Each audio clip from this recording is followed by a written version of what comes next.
What's up, y'all? This is your boy Jax, and welcome back to the Drop That Podcast. This is going to be an episode of Fight Talk, but at the end, we're going to squeeze in some film talk, but we'll get into that at the end. First things first, all the backlash that's surrounding the boxing match that took place a couple weeks ago between Tyson Fury and Francis Ngannou. Now, they said the pay-per-view bombed. It was the whole undercard in a different venue across the street, and the main event between Fury and Ngannou in a brand new arena on the other side of the street.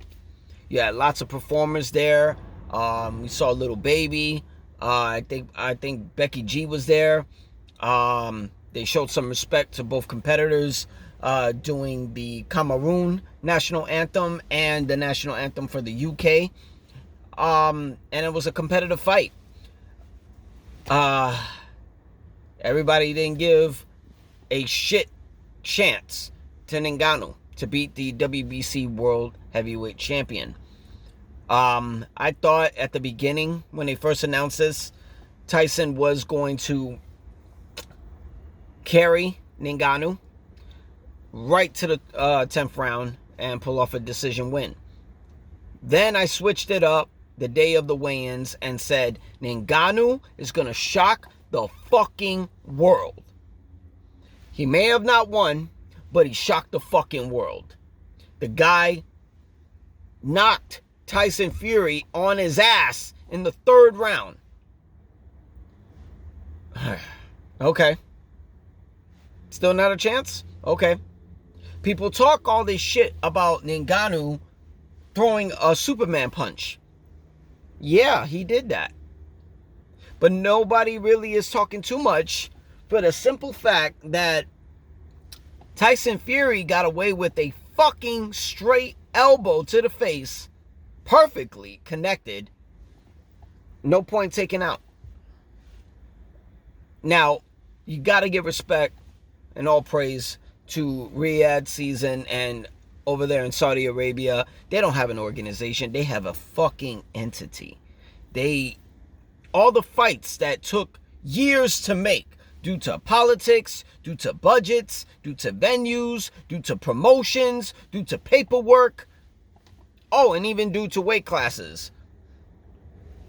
They make sure they speed that process up.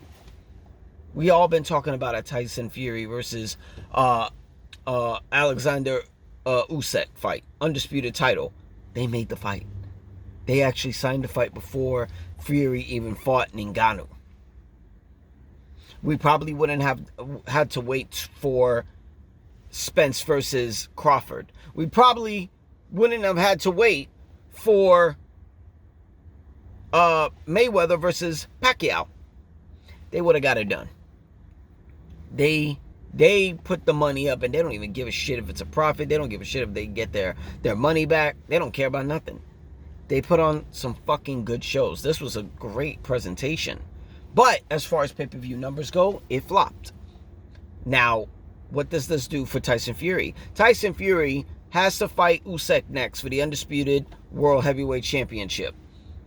And he has to win in impressive fashion just to be considered a fucking GOAT. Now, what I don't understand is why they're calling Tyson Fury great champion, great fighter, by the way, undefeated. Why the fuck are we calling him a GOAT? First of all, nobody wanted to say anything about the acronym GOAT, which means greatest of all time, until Muhammad Ali brought it up.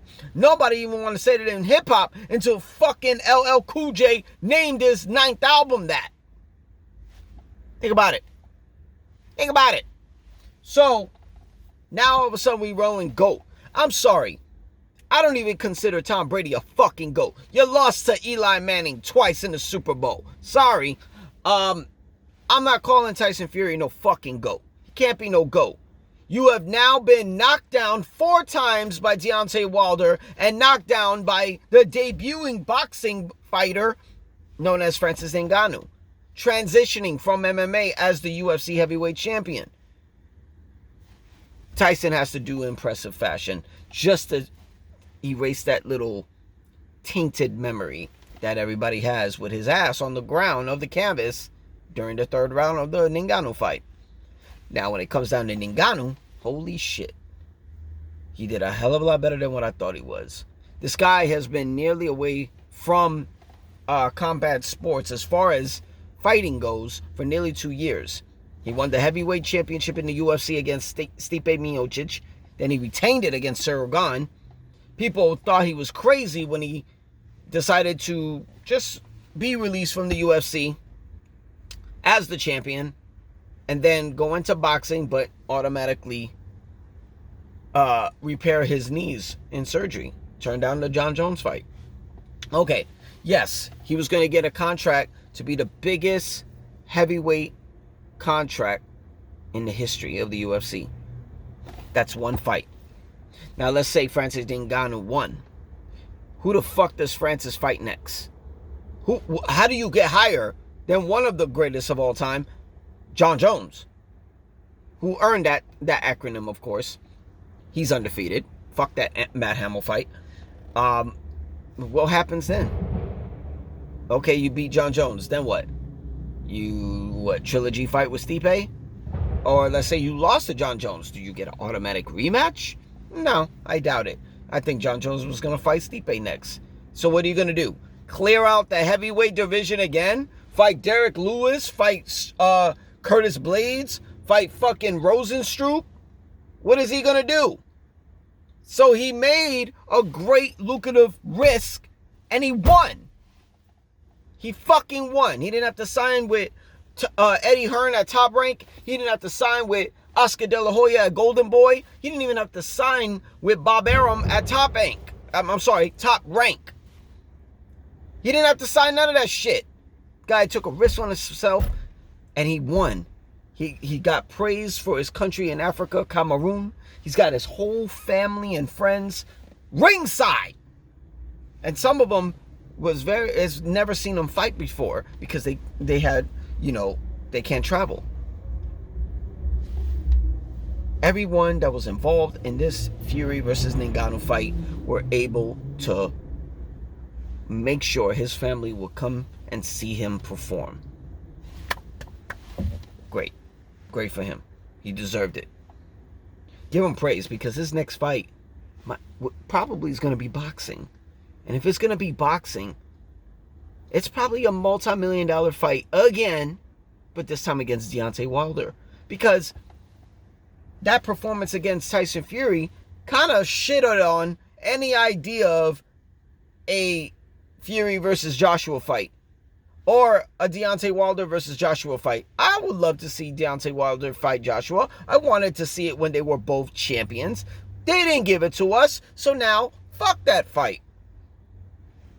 I want to see some Francis Ngannou versus Deontay Wilder. Power for power. Let's go. And I like the idea that Eddie Hearn said, let's do it in Africa. Let's do it in a home country. The home continent of Francis Ngannou, and name it Rumble in the Jungle Part 2. For those who don't know what the fuck that is, that was George Foreman defending the World Heavyweight title against Muhammad Ali at the first Rumble in the Jungle in Zaire. I think it'd be good for Francis to do that. I mean, nobody's really foaming out the dick or fucking tickling out the balls for an actual PFL heavyweight fight. Because who the fuck is going to be there? Who are you going to fight? I mean, I think there was a time Fabricio Werdum was there, but he ain't even there. I don't think we're going to get that fight. I don't even think we're going to get a big fight. It's just going to be a sparring session that Francis is going to fucking demolish them. But that's just my opinion. Whew. Wow. Took a lot of energy. But it transitions us to the verbal encounter. For those who don't know, last week on the MMA Hour, we had Chael Sonnen get into a verbal encounter with Ariel Helwani.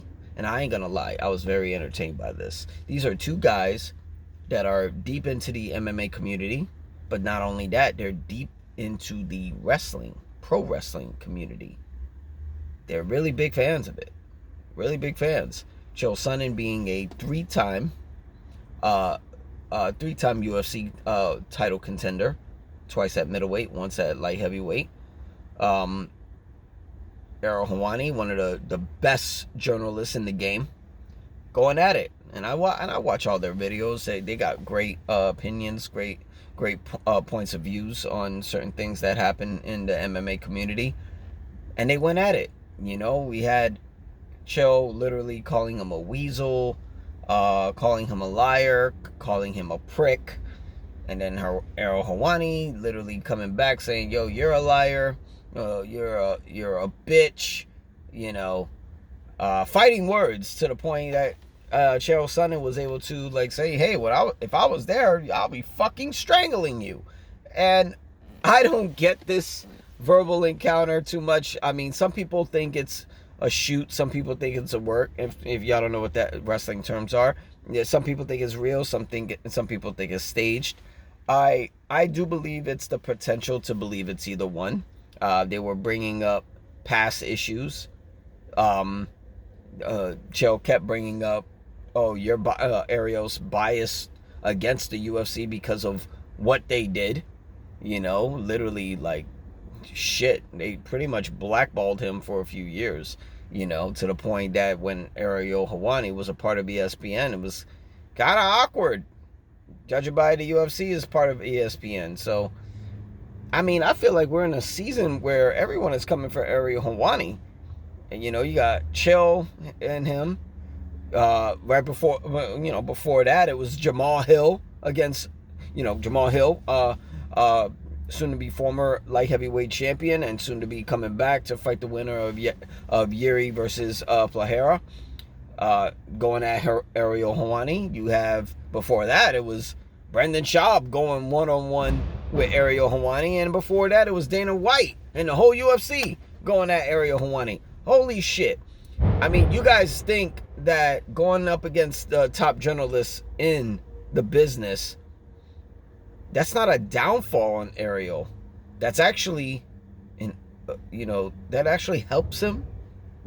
Because he's not afraid to go up against y'all. You know, yeah, he's not part of ESPN. Yeah, he doesn't have, you know, the show with Chael and the show with DC anymore. But it's like, now we get into Ariel that we wanted for years, you know. At first, I've always listened to the MMA Hour or the Ariel Helwani show after he left that. I've listened to all of it. I watched it, you know. Great interviews. He asks the questions that people want to be asked. But, you know, ever since, you know, he shied away and had enough of everybody, we're getting Helwani now? Helwani. I think I'm saying it right. It's a mixture of his name, Helwani, and heel, which means bad guy in pro wrestling. And he's doing a great job. He's cursing now. I didn't even think that motherfucker ever cursed at first. You know, I thought he was some preppy guy and shit. And now I like this Ariel. Oh, he's sharp. He's sharp as a fucking knife. He's coming after you. He doesn't have to learn how to fight.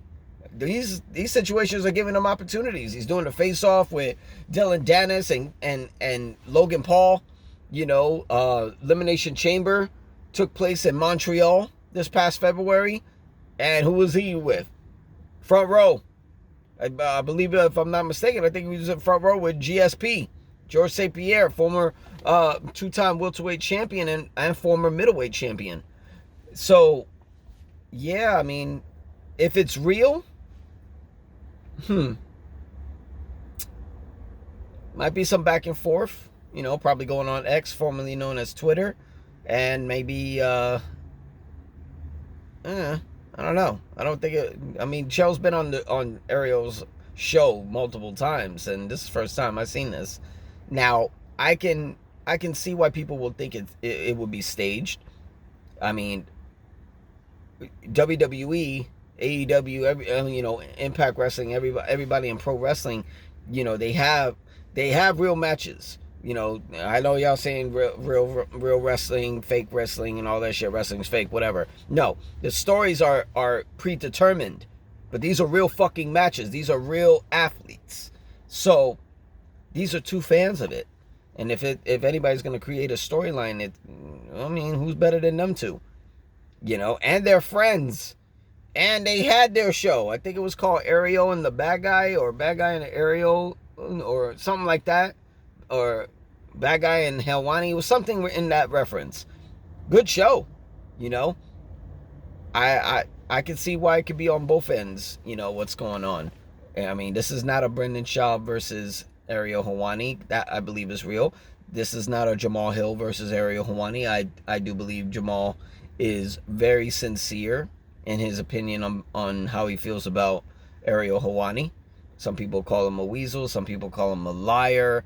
You know, this, and that. I mean, the shit is deep. The shit is deep, what they be claiming on him. But he don't seem to give a fuck. He's going to keep doing him. So how far did this go? I mean, it went far. And how far is it going to go? I don't know. Until people stop giving a fuck. But all I got on it. That's my take. As far as the transition that I said earlier regarding film talk, let's get into Jonathan Majors. I don't want to get too deep into Jonathan Majors, you know, all the personal things he's going on with his lady and stuff like that. I don't do that shit here. If I do that shit, I probably get canceled, or I probably give zero fucks if what everybody thinks, you know, because I take a deep dive into it if I want to. But I prefer not to. I prefer to dive into the fact that Marvel Studios were possibly going to drop Jonathan Majors. Now, if y'all don't know about Jonathan Majors and his contribution to Marvel Studios, he's playing Kane, basically. Some people call it Khan, whatever. He's supposed to be the new version of the villain of going into the Avenger films. You know, they got the Kang Dynasty, and they got Secret Wars for the next two Avenger movies, and he's supposed to be the lead villain. He debuted in the Loki season 1, and he continued in his contribution in Ant-Man and the Wasp: Quantumania.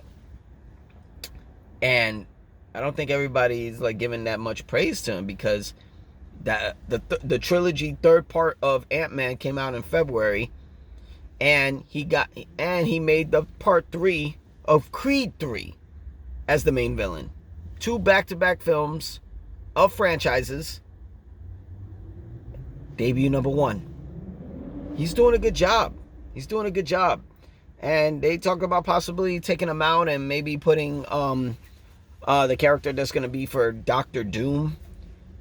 I mean, great, but it's all about who the fuck is Doctor Doom. I mean, you didn't even debut him yet. So it's gonna be too much work and everything.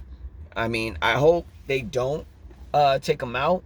He already got it started, so it's like it built, you know, for those who saw the contribution of Thanos, that was portrayed by Josh Brolin. Many people seen him in Goonies as the older brother for Sean Astin. He did a great job, but you saw him in multiple projects before he was kicking ass in Infinity War. You know what I mean? They got him in the first Avengers. Well, technically it wasn't him in the first Avengers, but they got his ass in Avengers Part 2, in the ending credits, where he first put on the gauntlet. And they also had him on the first Guardians of the Galaxy. They were building it for years. They built them for like fucking, I want to say it was 6-7 years before he debuted in Infinity War. You need to do that with Jonathan Majors. You have to keep him on. I mean, if it gets dicey, maybe they take him out, but it's just gonna add more work to Marvel Studios, and I think it's just gonna make the next phase 6, trash, too much to compete with phase 5, phase 4, phase 3, and so on. But it's yet to be determined. Everybody's innocent until proven guilty, I guess. But hopefully they got something set up where they're not in the same boat as DC Studios and their bullshit with Warner Brothers. But, who knows. But that's all we got right now. Hope you stay tuned for the next episode. We're going to have wrestling talk. I'm your boy Jax. That was the Drop That Podcast, and we'll see you in. You can subscribe. Hit the subscribe button over on youtube.com/@dropthatpod. /@dropthatpodcast. And you can find us talking our shit, asking for that smoke, rather if it's wrestling, boxing, MMA, hip-hop, film and television, over there in X formerly known as Twitter. You can find us on Drop That Pod _13. I'm your boy Jax. We out of here.